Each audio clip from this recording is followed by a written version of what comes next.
Hi ಎಲ್ಲರಿಗೂ ನಮಸ್ಕಾರ. Welcome to Aveer kitchen center. ಇವತ್ತು ಮನೆಯಲ್ಲಿ ಸಮೋಸ ಮಾಡೋದು ಹೇಗೆ ಅಂತ ನೋಡೋಣ. ಫಸ್ಟ್ ನಾನು 8 ಈರುಳ್ಳಿನ ಕಟ್ ಮಾಡ್ಕೊಂಡಿದ್ದೀನಿ. ಇವಾಗ ಧನಿಯಾ ಪುಡಿ ಹಾಕ್ತಿದ್ದೀನಿ. 2 ಸ್ಪೂನ್ ಧನಿಯಾ ಪುಡಿ ಹಾಕ್ಕೊತಿದ್ದೀನಿ. ಮತ್ತು ಖಾರದ ಪುಡಿ ಹಾಕ್ಕೊತಿದ್ದೀನಿ. ಇಲ್ಲಿ ನಾನು 3 ಸ್ಪೂನಷ್ಟು ಖಾರದ ಪುಡಿ ಹಾಕ್ಕೊತಿದ್ದೀನಿ. ಮತ್ತು ಚಿಟಿಕೆಯಷ್ಟು ಅರಿಶಿನ ಹಾಕ್ಕೊಳ್ಳೋಣ. ಮತ್ತು ರುಚಿಗೆ ತಕ್ಕಷ್ಟು ಉಪ್ಪು ಹಾಕ್ಕೊಳ್ಳಿ. ಇವಾಗ ಎಲ್ಲನೂ ಮಿಕ್ಸ್ ಮಾಡ್ಕೊಳ್ಳೋಣ. ಸಮೋಸ ಸ್ಟಫಿಂಗ್ ಆಲ್ಮೋಸ್ಟ್ ರೆಡಿ ಆಗಿಬಿಟ್ಟಿದೆ. ಇದನ್ನೆಲ್ಲ ಚೆನ್ನಾಗಿ ಮಿಕ್ಸ್ ಮಾಡ್ಕೊಳ್ಳೋಣ. ಇನ್ನು ಒಂದು ಇಂಗ್ರೀಡಿಯೆಂಟ್ ಆ್ಯಡ್ ಮಾಡಬೇಕು. ಅದೇನೆಂದರೆ ಚಿರೋಟಿ ರವೆ. ಆ ಸಮೋಸ ತಿಂತಿರ್ಬೇಕಾದ್ರೆ ಕರುಮ್ ಅಂತ ಅನಿಸ್ಬೇಕಲ್ವ, ಅದಕ್ಕೆ ನಾವು ಚಿರೋಟಿ ರವೆನ ಹಾಕ್ಕೊತಿದ್ದೀವಿ. ಇದನ್ನೆಲ್ಲ ಮಿಕ್ಸ್ ಮಾಡಿದ್ಮೇಲೆ ಸ್ವಲ್ಪ ಕೊತ್ತಂಬರಿ ಸೊಪ್ಪು ಹಾಕ್ಕೊಳ್ಳೋಣ. ಮತ್ತು ಎಲ್ಲನೂ ಮಿಕ್ಸ್ ಮಾಡಿಬಿಟ್ಟು ಇದನ್ನು ಸೈಡ್ಗಿಡೋಣ. ಇವಾಗ ಸಮೋಸ ಮಾಡೋದಕ್ಕೆ ನಾನು ರೆಡಿಮೇಡ್ ಸಮೋಸ ಡೋ ಶೀಟ್ಸ್ನ ಯೂಸ್ ಮಾಡ್ತಾಯಿದ್ದೀನಿ.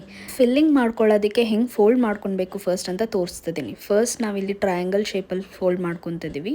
ಅದಾದಮೇಲೆ ಮತ್ತೆ ಇನ್ನೊಂದು ಟ್ರಯಾಂಗಲ್ ಶೇಪಲ್ಲಿ ಫೋಲ್ಡ್ ಮಾಡ್ಕೊಂಡಾದ್ಮೇಲೆ ನಾವು ಪ್ರಿಪೇರ್ ಮಾಡಿ ಇಟ್ಕೊಂಡಿರೋ ಸ್ಟಫಿಂಗ್ನ ಹಾಕ್ಕೊಳ್ಳೋಣ. ಇಲ್ಲಿ ನಾನು 2 ಸ್ಪೂನ್ಸ್ ಅಷ್ಟು ಸ್ಟಫಿಂಗ್ ಹಾಕಿದ್ದೀನಿ. ಇವಾಗ ಮತ್ತೆ ಒಂದು ಟ್ರಯಾಂಗಲ್ ಶೇಪಲ್ಲಿ ಫೋಲ್ಡ್ ಮಾಡ್ಕೊಳ್ಳೋಣ. ನೀಟಾಗಿ ಫೋಲ್ಡ್ ಮಾಡ್ಕೊಳ್ಳಿ, ಎಲ್ಲೂ ಓಪನ್ ಆಗಬಾರ್ದು. ನೋಡ್ಬೋದು ನಾನು ಯಾವ ಥರ ಫೋಲ್ಡ್ ಮಾಡ್ತಿದ್ದೀನಿ ಅಂತ.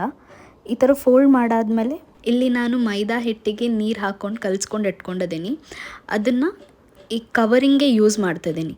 ಸೊ ಎಣ್ಣೆಗೆ ಹಾಕಿದಾಗ ಅದು ಬೆಚ್ಕೊಳ್ಬಾರ್ದು ಅಲ್ವಾ, ಕ್ಲೀನಾಗಿ ಕುತ್ಕೊಳ್ಬೇಕು. ಅದಕ್ಕೆ ಇದನ್ನು ಕವರಿಂಗ್ಗೆ ಯೂಸ್ ಮಾಡ್ತಾಯಿದ್ದೀನಿ. ಕ್ಲೀನಾಗಿ ಎಲ್ಲ ಗ್ಯಾಪ್ಸ್ನು ಕವರ್ ಮಾಡ್ಕೊಳ್ಳೋಣ. ಸೊ ಇವಾಗ ಆಲ್ಮೋಸ್ಟ್ ಕವರಿಂಗ್ ಎಲ್ಲ ಆಗಿದೆ. ಮೇಲೆ ಮಾತ್ರ ಸ್ವಲ್ಪ ಓಪನ್ ಇರೋದ್ರಿಂದ ಕ್ಲೀನಾಗಿ ಪ್ರೆಸ್ ಮಾಡ್ತಿದ್ದೀನಿ. ಸೊ ಎಣ್ಣೆಗೆ ಹಾಕಿದಾಗ ಬೆಚ್ಕೊಳ್ಬಾರ್ದು ಅಂತ.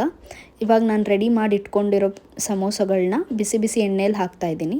ಗೋಲ್ಡನ್ ಬ್ರೌನ್ ಆಗೋವರೆಗೂ ಫ್ರೈ ಮಾಡಿಕೊಂಡ್ರೆ ಸಮೋಸ ರೆಡಿ. ನೋಡಿದ್ರಲ್ಲ, ಮನೇಲಿ ಈಸಿಯಾಗಿ ಹೆಲ್ದಿಯಾಗಿ ಸಮೋಸ ಮಾಡೋದು ಹೇಗೆ ಅಂತ. ಈ ವಿಡಿಯೋ ಇಷ್ಟ ಆಗಿದ್ರೆ ಲೈಕ್ ಮಾಡಿ, ಶೇರ್ ಮಾಡಿ, ಸಬ್ಸ್ಕ್ರೈಬ್ ಮಾಡೋದನ್ನು ಮರಿಬೇಡಿ. Thank you.